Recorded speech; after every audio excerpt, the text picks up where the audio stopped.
rason, Radyo Man Michelle, we're thinking too big. Dako ra kaayo ang imong gusto nga mahitabo. Unrealistic Na kaayo. Or maybe, let's just say, suntok sa buwan. okay, na example ha. Okay. Pag sugat sa bagong tuig, ingon dahil kasi mo kaugalingon, dapat by bulan sa Enero, sama sa kong ingon, no? Katong gusto mamayat kog 10 kilos. Wow. Oh. Di ba? Murag, unrealistic na kaayo. Kini, ikaduha, wala ta nagapangutana kung ngano. Ngano di? Ngano ni mo ni ginabuhat. Rason. Motivation. Yes, kulang og motivation. Come on. For example, ngano magpapayat ka? Kay? Gumikan ba gusto ka nang maging healthy ka?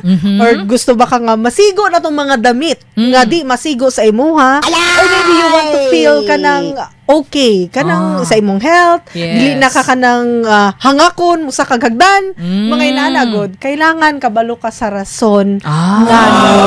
Ikatulo diri na ta. Ay, mo na ni siya. Dili pa kaandam magbag-o. Okay.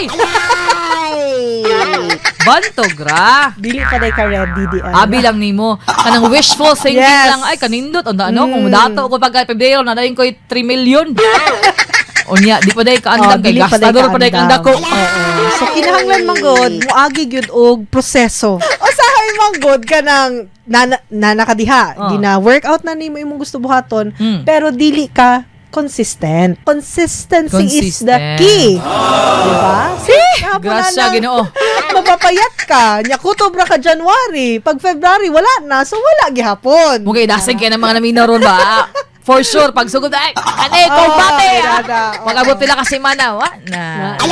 Luya na. No, gani, napoy uban nag-ingon Radyo Man Michelle, mas maayo daw, dili ka magsugod og January 1. Di ay? Mas maayo daw, sugdan na nimo sa December pa lang. Sige, sa December. Pero, ano naman?